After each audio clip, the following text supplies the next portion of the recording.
Family and fellow soldiers, I'm the Professor, and this is the Moment of Truth. I think we've all heard this one before. A kill-happy thug with genetic immunity from law storms into a place where innocent people are gathered, minding their own business. He had planned out the mass killing beforehand, and he targeted this group of people in particular. He's also a rabid racist, because most of these guys are. I'm not talking about Peyton Gendron or even Dylan Roof, both of whom are mass murderers of black people. I'm talking about Nicholas Cruz, the Parkland school shooter. A couple of months back, the parents of his victims made it clear that they were furious with the fact that the jury was not able to come back with a death penalty verdict. Instead, they said life in prison was good enough for him as far as they were concerned. Why should he be rewarded with being able to spend the rest of his life being able to pursue some sort of appeal or contacting his family members or what have you while their children have been slaughtered by him? I find that to be ironic, because this is the exact same thing that's happened with black folks, especially with Peyton Gendron in particular. This guy killed 10 people, only a few less than Nicholas Cruz murdered. And if ever there was a slam dunk case of a killer who should be getting the death penalty, it's Peyton Gendron.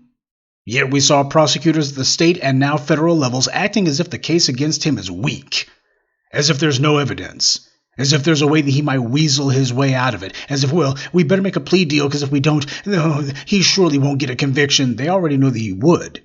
It's guaranteed. But of course, we've seen this before. When Ahmaud Arbery's murderers went on federal trial, Biden's own DOJ was desperate to cut a plea deal with them. Let's help make sure they can go to the prison of their choice. We don't want anything bad happening to them. That lets you know this is ideological. This has nothing to do with whether or not they think they can get a conviction. What's happening is there's some issue of what for them is principle. There's a work here. This is something that they don't want to see happen. Have you ever heard of a prosecutor who's got a slam dunk case but doesn't want to go to trial? In the case of Ahmaud Arbery's murderers, the prosecutors at the federal level had the unassailable upper hand, especially considering that the murderers had just been convicted in Georgia state court. They were walking into federal court already guilty as sin. Everybody looking at them going, well, you've already been convicted at the state level. Your goose is cooked. So why not go to trial then? Why were the prosecutors so desperate, hell-bound, and determined we're not going to trial? Why make a sweetheart plea deal with the killers? Because these prosecutors understand that there's a racial status quo that has to be maintained, and their job is not to achieve justice. It's to perpetuate the racial hierarchy. The parents of the children at Parkland murdered by Nicholas Cruz were upset that some activists in the courtroom put their own petty grandstanding above the lives of the victims. Putting Nicholas Cruz on death row was a guarantee.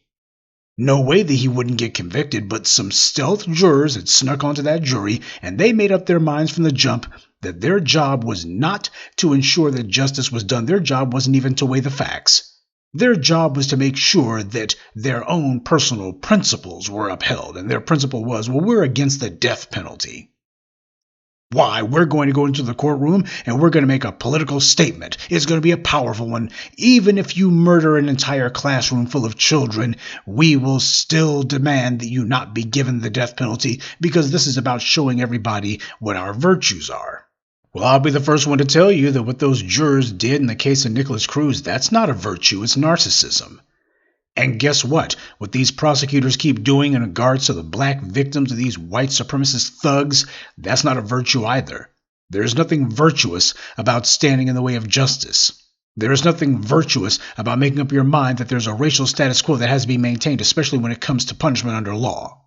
And nobody ever seems to mind or notice until it happens to somebody who's not black. If it's happening to black people, well, this is just an imperfect system, but it's the only one we got. It happens to people who aren't black. Oh my God, there's a problem here. How could this happen in America?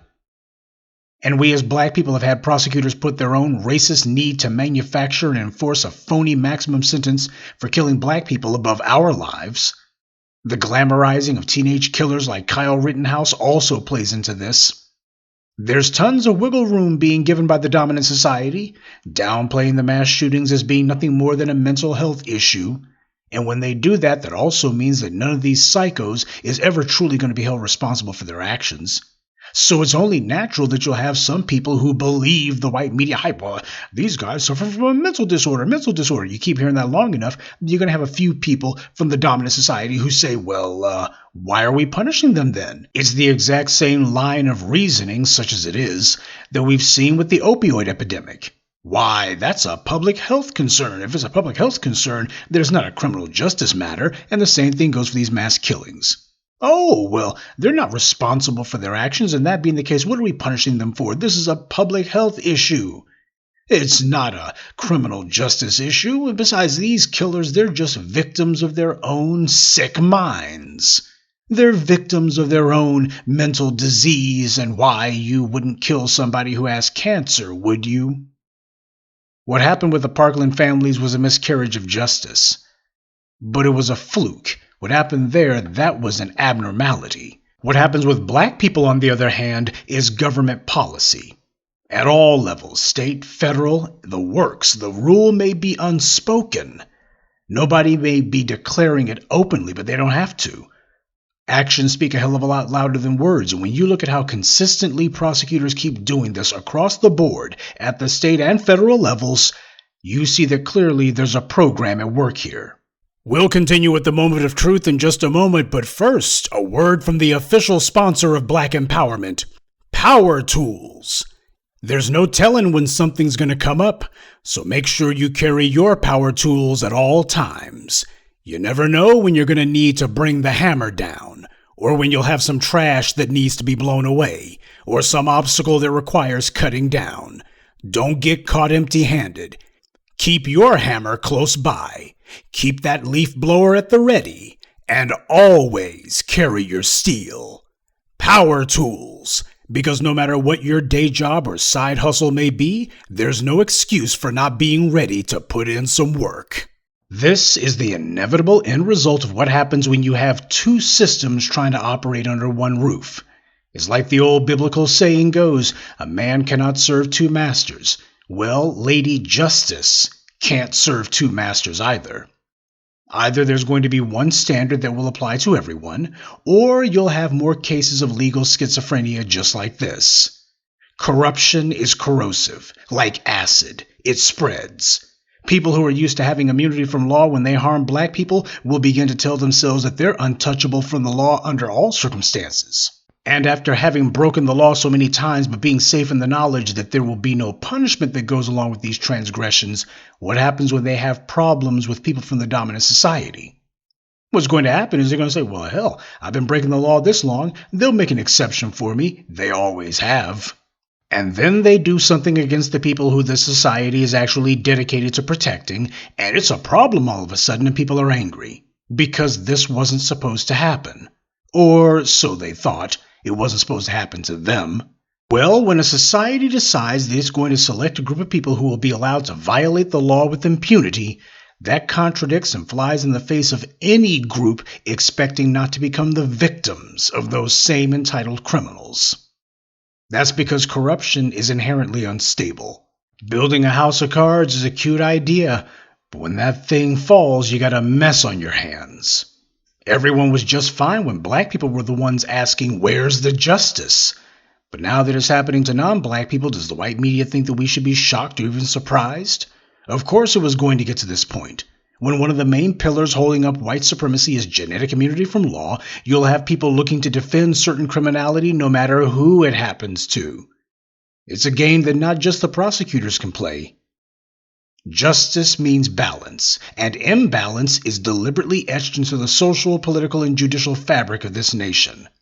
It's like I've always told you, nothing happens in a vacuum under white supremacy. Not even this very American tradition of intentionally allowing killers to get away with murder. Good day, and be one.